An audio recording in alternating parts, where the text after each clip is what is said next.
So if you balance a particular equation with a particular number, you either use the multiples of that particular number, they will be in the same ratio, but this time around, I balance the equation of the reaction between acidified KMnO4 and hydrogen peroxide with different stoichiometric ratio, and the same reactant and the same product are formed.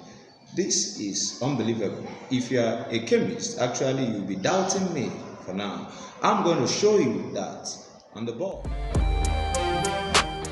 Welcome to Sir Majesty Easy World Science Channel. Today, I'm going to show you what chemists think is impossible, but I don't know how. I'm even surprised, I'm amazed to see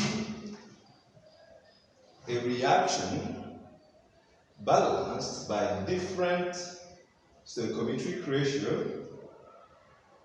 This is the same product, the same reactant and the same product, and this reaction is the reaction between acidified potassium tetraoxomanganate 7 and the hydrogen peroxide.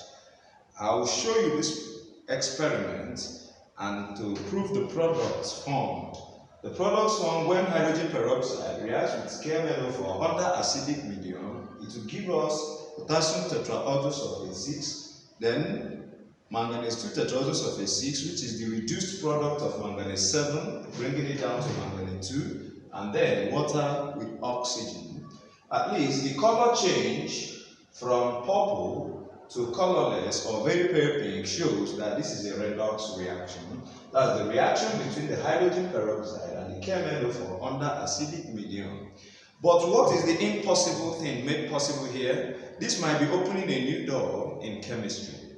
As we all know that if we have the same product, the same reactant, that the stoichiometric ratio will always be the same in all aspects. As far as it's the same reactant and the same product, if you use different numbers to balance the same chemical equation, they will be in the same stoichiometric ratio. Meaning, if you use 1 and 2 to balance, it means that if you use 2, this place will be 4. So 1:2 is the same thing as 2:4. But in this case, I discovered that there are two correct balanced equations that are not in the same stoichiometric ratio. The first one is 5:2:3. It rhymes here.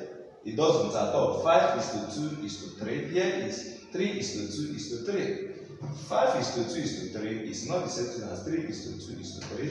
So we have 5:2:3:1:2:8:5. But over here, we have 3:2:3:1:2:6:4. This is not in the same stoichiometric ratio. This is against the law of conservation of matter or law of conservation of mass, that matter is neither created nor destroyed. But what happens here? Let's check first if these my equations are correct. If you are a chemist, I'm already sure that you are doubting what I'm saying. You want to check if these equations are actually correct. I have done this repeatedly and I'll still do it here. I have my calculator here. I'll check each of the atoms. I've written out hydrogen. How many hydrogens are here? I'll calculate it gently and let us check if these equations are actually balanced. I have used the 2 in calculation and I discovered that the 2 will not give you the same result in most cases. If you are relating hydrogen peroxide and oxygen, you will see that here is 5:5, meaning 5 moles of hydrogen peroxide will liberate 5 moles of oxygen. But if you are using here 3 moles of hydrogen peroxide will liberate 4 moles of oxygen. And 5:5 means 1, 5/5, you take it away. But 3:4 is not 1. So which one is correct? I've embarked on an experiment of which I will show you at the end or after this demonstration, but I have not actually confirmed which among these two will be practically correct or at different conditions. Okay, first let us check if these two equations are actually balanced. And to check if what I'm saying is true or false. First, let us check the number of hydrogen atoms here in the first equation on the reactant side. How many hydrogens are here? We have 2 times 5, which is 10, plus 2 times 3, which is 6. So we have the total number of hydrogen here as 10 plus 6, which will give us 16. Then over here, how many oxygen atoms we have? We have, over here is 10. That's 2 times 5 is 10. Over here we have 4 times 2, which is 8. Then over here we have 4 times 3. 4 times 3 is 12. And this automatically gives us 30 because 12 plus 8 is 20 plus 10. So we have 30 oxygen atoms here. Then over here, how many potassium atoms we have? On the reactant side, we have 2 potassium atoms. Then on the same reactant side, how many magnesium atoms we have? 2, because these 2 multiplies everything. That is it, correct. So when we come to this place, hydrogen atoms are how many here? This is the only species that have hydrogen, and it is 8H2O, which means 2 times 8, automatically 16. Then over here, I omitted sulfur. Sorry, I'm going to add it. I omitted sulfur. So let me check sulfur here. And I'll add sulfur here also. Add sulfur here. So now, how many sulfur atoms are here? We have 3. 3 sulfur atoms are here. This is the only species on the reactant side that have sulfur. That's the H2SO4. So sulfur here is 3. Then how many atoms of sulfur here? We have 1. Then plus 2, because this is 2, which is used to multiply everything here. So we still have the sulfur here, 3. So automatically sulfur is settled there. Oxygen, how many are on the product side? We have 4 times 1, which is 4. 4 times 2, which is 8. You know, 4 times 1, the coefficient here is 1. Then here is 8 already. Meaning 8 times 1, because oxygen is 1 here, times the coefficient. Then how many oxygens are here? 10.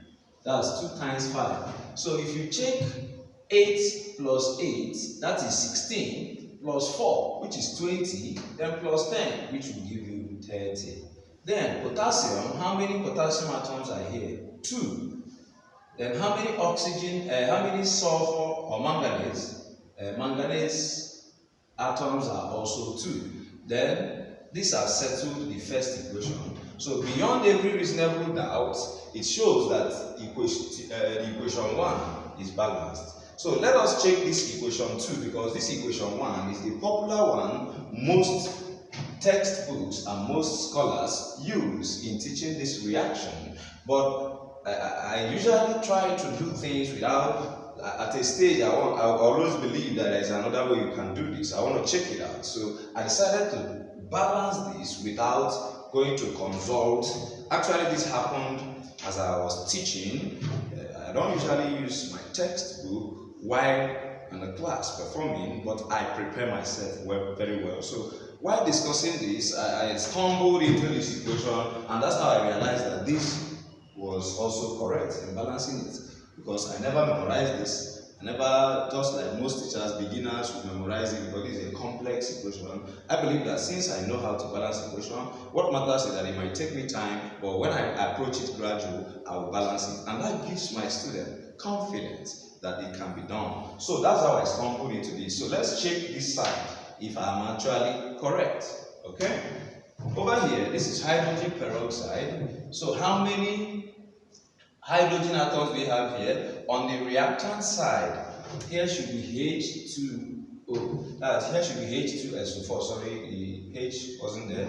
Remember, this is H2SO4, please. So in this case, we have that this is 2 times 3. I'm checking for hydrogen, which is 6. Then 2 times 3 here, which is also 6. So total hydrogen atoms here is 12. So we have a total of 12 hydrogen atoms.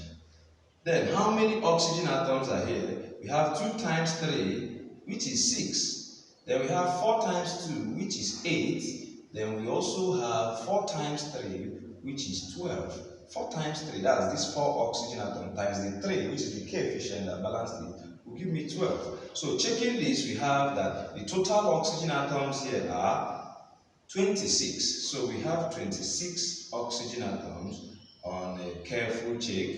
So that is 2 times 3, which is 6. That's 4 times 2, which is 8. And then we also have 4 times 3, which is 12. And that's why we got 26. Then how many potassium atoms are on the reactant side? Still only 2 because of these 2 here. Then how many manganese atoms are here? Only 2 because of the 2 here. How many sulfur atoms are here? We have also 3 sulfur atoms, just like the first equation. Then, coming over here, let's go check hydrogen. How many hydrogen atoms are here? This is the only species bearing hydrogen. This is 2 times 6, which will give you 12. And it is 12 here, okay? How many oxygen atoms are here? We have here is 4. 4 times 1 is 4. Plus 4 times 2, it is still 8. Then plus 6, and then plus 8 again, because this is 2 times 4. So let's check if it's giving us 26. This one should be 2 times 4, which is 8. So we have here, we have 8 plus 8, which is 16. 8 plus 8, of course, is 16. Plus 4 is 20. Plus 6 is still 26. So mathematically, 4 plus 6, 4 plus 8 is actually 12. 12 plus 6 is 18. 18 plus 8 is 26. So oxygen here still remains 26. So now let's check the next atom, which is potassium. Potassium here is 2. This is the K2. So we only have 2. Manganese is also 2 because of these 2 here. Then how many sulfur atoms do we have? We also have 1 and plus 2, because this is 2 times 1, which is also 3. So when looking at this, it shows that the whole number, right? Hydrogen is 12, hydrogen is 12, oxygen is 26, oxygen is 26, in whichever case. And this what marvels me, that I have gotten in the first equation 5 is to 2 is to 3 is to 1 is to 2 is to 8 is to 5. But in the second equation, what I'm having here is 3 is to 2 is to 3 is to 1 is to 2 is to 6 is to 4. Where do we have problem here? We have problem very much well in the relation of the water and the oxygen. That is where the problem actually lies. And the hydrogen peroxide. Because every other thing seems the same. This is 2 here, this is 2 here, this is 3 here, this is 3 here, this is 1 here, this is 1 here, this is 2 here, this is 2 here. But we are now varying with water, oxygen, and hydrogen peroxide. What could have caused this? What could have caused this? I, for now, don't actually know. What I'm into now, I've embarked on an experiment where I will carry out this and find out actually the volume of oxygen liberated. I will be using room temperature and pressure using my RTP. I won't be using STP, of course. I will use the room temperature. Carry out this experiment. I will have my gadgets. There is a gas cylinder. This is me. What I'm looking at. I'll use the gas syringe and any other mechanism. It will take me time, but I want to shock you that the impossible is now made possible in science, in chemistry. This thing I'm talking about, I've not seen it where the same reactant give us the same product but different stoichiometric ratio. Different stoichiometric ratio. The ratios of the reactants and the products are not the same. Why the reactants and the products are the same? This is unbelievable. Why? What has caused this? The experiment I've carried out so far, I discovered that this reaction that you will see, I'll show you the video of this experiment after this my explanation. From my experiment, I discovered that this reaction actually takes place. Then, I also tried out reacting hydrogen peroxide with KMnO4 without acidifying it. That's without adding H2SO4, without protonating the medium. Do you know what happened? Oxygen was liberated. Remember, to test and confirm for oxygen is that it rekindles or it relights a glowing splint. It relights burning splints that have gone off, it will relight it again. That is why oxygen supports combustion. Now, according to it was Lavoisier that discovered this ability of oxygen, and equally that of hydrogen. So it rekindles a glowing splint. I tested it, as you see after this my explanation, it glowed. That is, when I reacted hydrogen peroxide with KMnO4 without the acidic medium, it gave me oxygen. And you know what happened in that case? This is no longer, the KMnO4 in that case is no longer a reactant. It is acting, I discovered that it's acting as a catalyst. What I'm having here is actually the reaction of the hydrogen peroxide with the KMnO4. In this case, the KMnO4 remained unchanged. The color remained unchanged. And that means that the KMnO4 here was nothing but a catalyst that speeds up the decomposition of the hydrogen peroxide to liberate oxygen, of course. Remember that hydrogen peroxide decomposes to liberate oxygen gas, of course. Then, but I now carried out the acidification. I carried out the reaction of hydrogen peroxide with KMnO4 under acidic medium, as you will see on the video that follows, of course. Do you know what happened? There was decolorization. The KMnO4 here was decolorized, and the oxygen was also liberated. So what does it mean? Under acidic medium, this will be a redox reaction, which means this reaction is visible because over here is the manganese 2 ion, which is colorless or very pale pink, and over here in bolding is the purple color of KMnO4, which remained unchanged under no acid, that is no protonation, but oxygen was liberated, and I explained that. In that case, the KMnO4 is no longer a reactant, rather it is a catalyst, just like manganese 4 oxide does, MnO2. As we all know, in the laboratory preparation of oxygen in the laboratory, it is done by the decomposition of hydrogen peroxide using manganese 4 oxide as a catalyst. I also discovered that KMnO4 here, that is the potassium tetraoxomanganate 7, can also act as a catalyst. In fact, it catalyzed the reaction faster than manganese 4, possibly because of the higher oxidation number of the manganese 7. So I'm also trying to discover now, not that it has not been existing, I'm trying also to confirm that the higher the oxidation number, the more the catalytic ability for the transition elements. I guess so.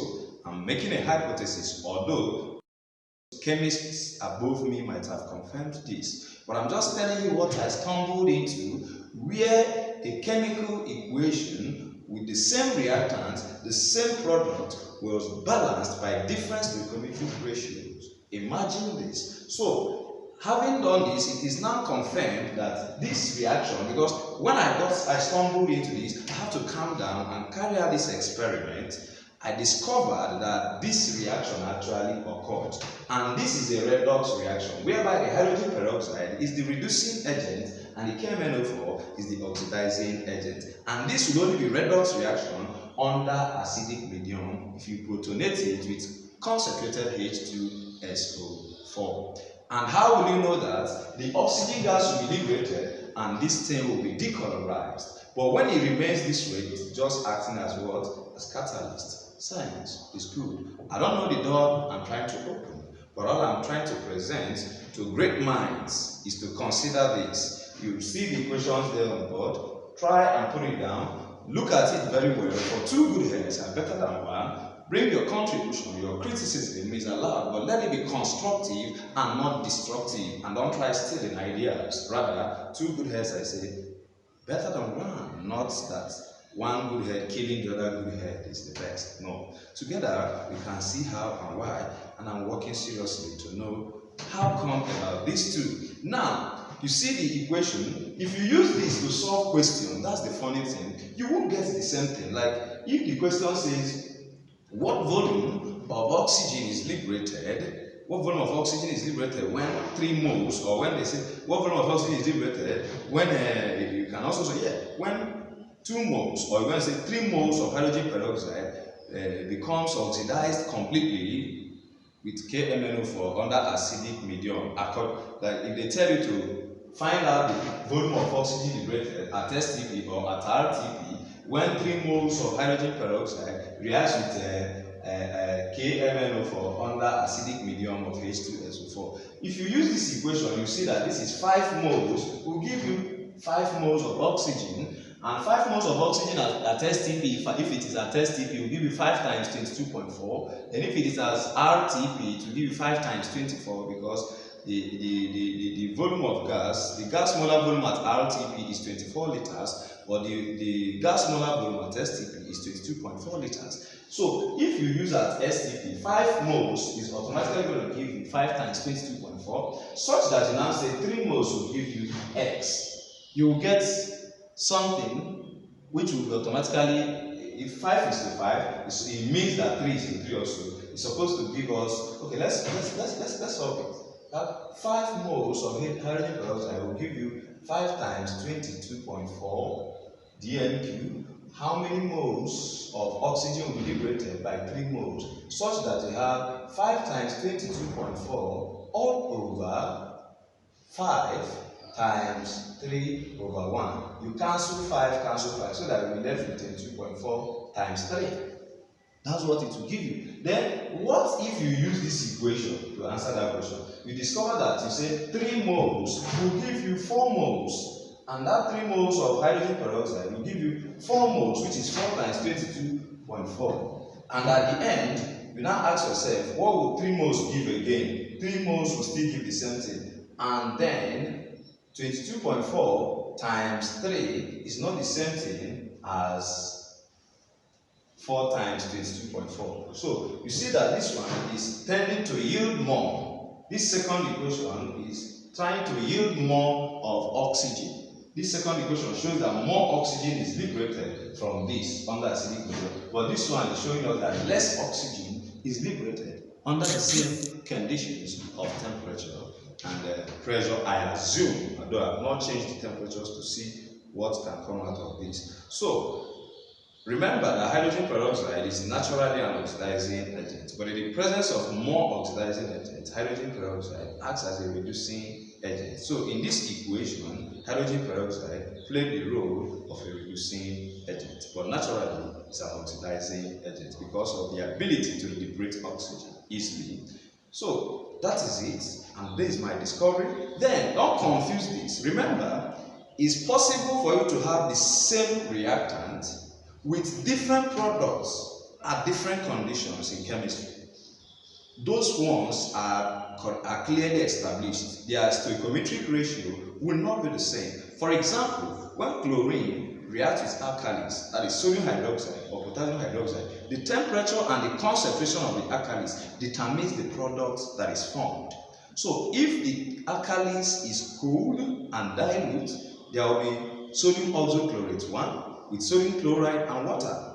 Then if it is concentrated and hot, there will be formation of sodium trioxochlorate 5, sodium chloride and water. Their stoichiometric ratio will not be the same. This is understandable. Why? Because their products are never the same. So it's possible to have the same reactants with different products. They will automatically have different stoichiometric ratio. But this is not the case here. Over here, have the same product, the same reactant, but different stoichiometric ratio. So what causes that? What happens? And the thing lies mostly on the hydrogen peroxide, the water, and the oxygen. That is where the variation comes about. So what has caused this? Another instance of what I just said now is, if you react metals with H2SO4, this particular H2SO4, remember, H2SO4 in chemical reactions can stand as an acid, of course, where it might neutralize the base to form salt and water, or where it will now liberate hydrogen gas with a more reactive metal, that metal above hydrogen in the activity series, or it might act as an oxidizing agent where it is now being reduced to sulfur 4 oxide, or it might also act as a dehydrating agent, that is H2SO4 for you. Then, if you react metals with H2SO4, the concentration of the acid and the temperature at which the reaction proceeds determines the role of that acid in the reaction. If it is dilute and cold, the acid, the H2SO4 will automatically act as an acid if you react it with metal by liberating hydrogen gas, and that is displacement reaction, which is common when you react acids with metals above hydrogen in the activity series of metal. Hydrogen will be liberated.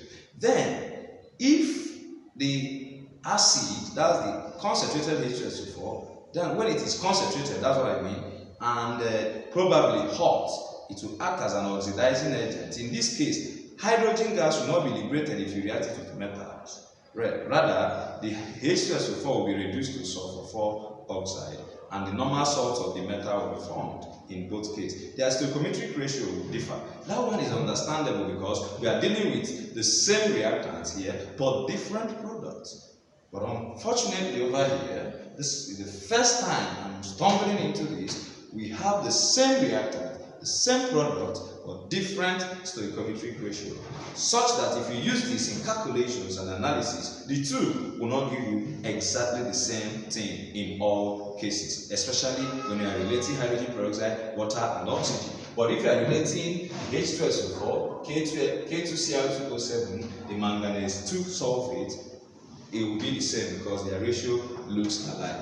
So what caused all this? Let me clarify what I'm saying in the second case. Using that of aluminium and H2SO4, for example, two things can happen, two products can be given in this case. Normally, when this is acting as an acid, it will give you aluminium tetraoxosulfate 6, then plus hydrogen gas liberated. Then when this is acting as an oxidizing agent, concentrated, that is when this is concentrated, in this situation, the H2SO4 is dilute. But when it is concentrated, it will still give us the salt. Then this time around, instead of giving us hydrogen gas, it will give us water plus SO2. In this case, the hydrogen formed is oxidized by the H2SO4 to water. You know, changing H2 to H2O is oxidation. And this, in this case, this one is no longer acting as an acid. Rather, in the second equation, the H2SO4 here is acting as an oxidizing agent. And what condition? It must be concentrated and probably hot. This one is going to be dilute. If it is dilute, whether hot or cold, it will proceed in this way. So let's balance this equation. In the second one, there will be automatically 2, and in the first one, there will be 2 here. And then when 2 is there, hydrogen is 2. Yes, then this particular oxygen here is 12, so we can compensate by putting 3 here. And when we put 3 there, we also put 3 here. With this equation is smiling, I'm very sure, so that hydrogen is 6, sulfur is 3, oxygen is actually 12, 4 times 3, 12, 3 times 4, 12. So this, in this case, the stoichiometric ratio is 2:3:1:3. Then in this case, when looking at this equation, because of this 12, which have hyped everything, the sulfur here is up to 3, and when you put 3 here, you cannot meet up with the oxygen. So probably you have to start with 6 here, and 2 should be here. And when 6 is here, automatically 3 must be here. So what do we do now to adjust the correct thing? So 6 sulfur, 3 sulfur, so we also compensate it. Such that, let's check, 2 times 3 is 6, plus 3 oxygen, I'm checking oxygen, then plus 12 atoms. So 12 plus 3 is 15, guess so? Then 15 plus 6 is probably 21. How can this happen? No. Let's check well. Over here is, if here is a, okay, no. If here is 6, we don't have choice. Here must be 6. Yes. So here is 6, and that balances the equation. That's correct. This balances, if here is 6, here must be 6, because this is the only species having hydrogen. So when you now look at this equation, the stoichiometric ratio for the second one is 2:6:1:3.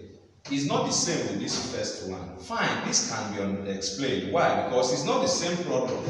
Here we have hydrogen gas, here we have water and SO2.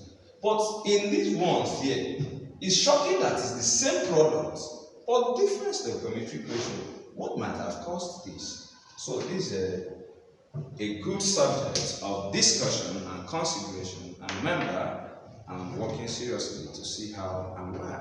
And your contributions are also necessary. If you have a reason, or if you go down to lab, I'm talking mostly to my followers, especially those that love practicals, not the people that follow me just for exams.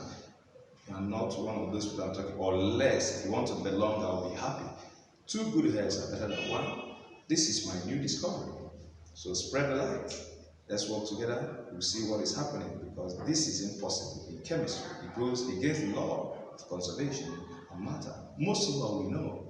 Imagine that. If you have any equation or any law or any existing theory that tries to explain this or why this will happen, you tell us. As I go back to the lab and research which of the equations are correct in practical, as we have seen that when you relate oxygen and hydrogen peroxide, the first one will yield less hydrogen peroxide, the second one will yield more. The first one will yield less oxygen from hydrogen peroxide, the second one will yield more oxygen from hydrogen peroxide under the same conditions of temperature and pressure. Much love from me to you. God bless you and remain majestic.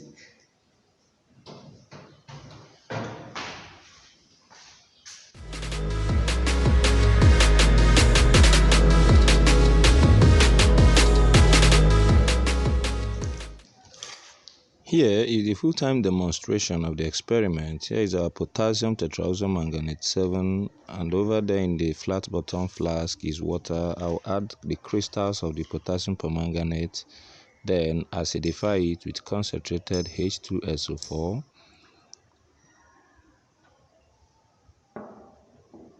And then react it with the hydrogen peroxide. In this case, the hydrogen peroxide will decolorize it, showing that it has reduced it from manganate 7 to manganese 2 and also liberate oxygen gas. I'm now adding the concentrated tetraoxosulfate 6 acid. You have to be careful with the acid because it is too corrosive. And remember that while adding conc H2SO4, you do it gradually, because the hydration is seriously exothermic, and this is why you are not advised to add water into the concentrated solution of H2SO4. Now I'm injecting the hydrogen peroxide into the reaction vessel. I'm testing the nozzle, is not coming out, is not showing a result well. So let me now insert the lighted splint into the reaction vessel. Oh my god, you see it has released a gas that rekindle glowing splint. You see it's still rekindling it. If you put it off, insert it back, it will rekindle it. And check that the purple color of the cheminophore is fading gradually with the release of oxygen gas. That shows that the equation I wrote down there on the board was very correct. I'm adding more hydrogen peroxide. You see this will now completely decolorize the acidified cheminophore. It only makes this, it rekindles it but it cannot relight it, meaning there is reduced release of oxygen gas in this case.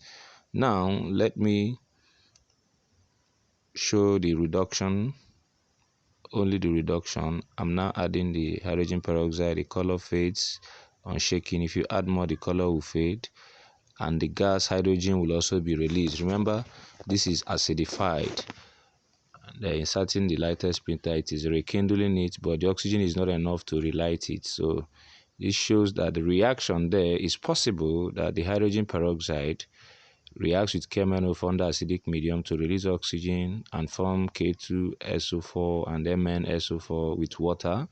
Now I'm trying to react the hydrogen peroxide with cheminophore without acidifying it. Like I told you earlier, it will release oxygen. That shows it is relighting the lighter splint, showing that oxygen is released.